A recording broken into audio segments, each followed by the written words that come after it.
Drone এমন একটি প্রযুক্তি যেটা শুধুমাত্র ছবি তোলার কাজে ব্যবহৃত হতো, কিন্তু বর্তমানে ড্রোনের আপডেটের কারণে এগুলো যুদ্ধক্ষেত্রেও ব্যবহৃত হচ্ছে। এই যুদ্ধক্ষেত্রে ব্যবহারের ফলে অনেক মানুষের প্রাণহানিও হচ্ছে।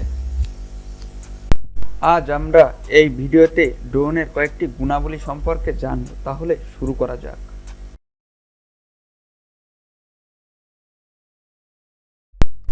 MiG-9 রেপার এমন একটি ড্রোন যেটা দিয়ে খুব সহজেই একে অন্যের উপর হামলা করা যায়, যারা ইউক্রেনীয়রা ব্যবহার করছে।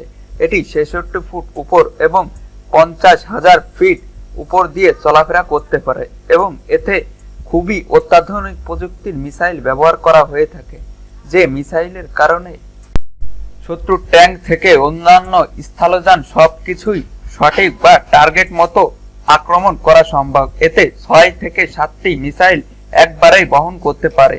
এই মিসাইলগুলোর রেঞ্জ প্রায় 34 থেকে 35 নট কিলোমিটার হয়ে থাকে, যেগুলো শত্রু ট্যাঙ্ককে আহত বা ক্ষতিগ্রস্ত করতে একেবারেই সম্ভব।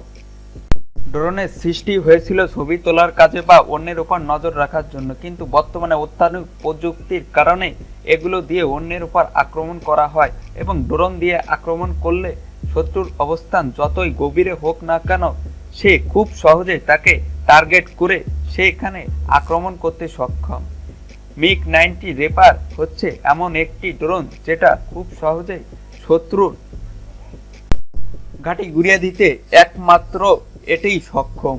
এর মিসাইল ক্ষমতা বেশি হওয়ার কারণে একবার ড্রোন উড্ডয়ন করার পরে এটাই দিয়ে প্রায় 6 থেকে 7টি স্থানে আক্রমণ করা সম্ভব এবং এতে কোনো প্রকার পাইলট না থাকার কারণে ঘরে বসেই এটাকে পরিচালনা করা হয়ে থাকে। এতে বর্তমান যুদ্ধরত দুটি দেশ ইউক্রেন ও রুশ বাহিনী বা রাশিয়া এটি ড্রোন স্ট্রাইকের মাধ্যমে অনেকটা যুদ্ধ পরিচালনা করে থাকছে। ড্রোন স্ট্রাইক করার ফলে ইউক্রেনিয়ানরা রুশ বাহিনীর অনেক সৈন্যদের মেরে ফেলেছে বলে প্রকাশ করছে, কিন্তু এগুলো কতটা সত্য এগুলো কেউই জানে না। ড্রোন হামলা কতটা আক্রমণাত্মক ও খতরনাক হতে পারে এটা আপনি ইউক্রেন শহরে দেখলেই বুঝতে পারবেন। ইউক্রেন শহরে এই ড্রোনের ব্যবহার বেশি করা হচ্ছে এবং সেগুলো দিয়ে মিসাইল ও ক্ষেপণাস্ত্র মেরে অন্যান্য শত্রুর ঘাঁটিকে গুড়িয়ে দেওয়া হচ্ছে। ইউক্রেনীয়রা এবং সাথে সাথে রুশ বাহিনীও এই অত্যাধুনিক প্রযুক্তির ড্রোনটি ব্যবহার করছে, যাতে করে তারা যুদ্ধে খুব সহজে জয়লাভ করতে পারে। যুদ্ধে ড্রোনের রেঞ্জ বা মিসাইলের রেঞ্জ যত বেশি হয়, যুদ্ধে জেতার সম্ভাবনাটাও অনেকটা বেশি হয়ে থাকে। ড্রোন অ্যাটাকের ফলে সেখানে খুব অল্প সময়ের মধ্যেই সেখানে আক্রমণ করা সম্ভব হয়, কিন্তু অন্যান্য যুদ্ধ বিমান বা স্থলযান দিয়ে এগুলো করা সম্ভব হয় না। ড্রোন দিয়ে খুব সহজে শত্রুর উপর নজরদারির মাধ্যমেও অনেকটা যুদ্ধকে পরিস্থিতি নিয়ন্ত্রণে রাখা সম্ভব। বর্তমান পৃথিবীতে কিছু শক্তিধর রাষ্ট্র এই ড্রোনগুলো ব্যবহার করে থাকে এবং এই ড্রোনগুলোর মাধ্যমে তারা শত্রুর উপর নজরদারির সাথে সাথে শত্রুদের আক্রমণ করতে সক্ষম। মিসাইল বহনকারী এই ড্রোনগুলো আপডেটের মাধ্যমে আরো উন্নত করা হচ্ছে, যাতে করে নতুন নতুন যুদ্ধে তারা খুব সহজে জয়লাভ করতে পারে। বর্তমান পৃথিবীতে খতরনাক একটি জিনিসের নাম হচ্ছে ড্রোন।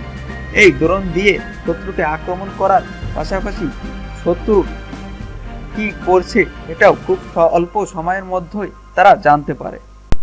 ড্রোন খুব অল্প সময়ের মধ্যেই এবং অল্প স্থান থেকে উড্ডয়ন করতে পারে। প্রথমে যে ড্রোনটি ছিল সেটি মিসাইল বহন করতে পারত না, পরে তাকে আধুনিকায়ন করে মিসাইল বহনকারী একটি ড্রোন হিসেবে গণ্য করা হয়েছে এবং এখন এই ড্রোন দিয়ে খুব সহজেই শত্রুর উপর আক্রমণ করা সম্ভব। ড্রোনের রেঞ্জ যত বেশি হয় এবং ড্রোনের আক্রমণ ক্ষমতা যত বেশি হয়, শত্রুরা ততই ভয় পায়, কারণ ড্রোন স্ট্রাইক করলে সেখানে কিছুই সঠিক থাকে না। যেমন আপনি এই চিত্রটি দেখলেই বুঝতে পারবেন এখানে কি রকম ভাবে ড্রোন স্ট্রাইক করা হয়েছে।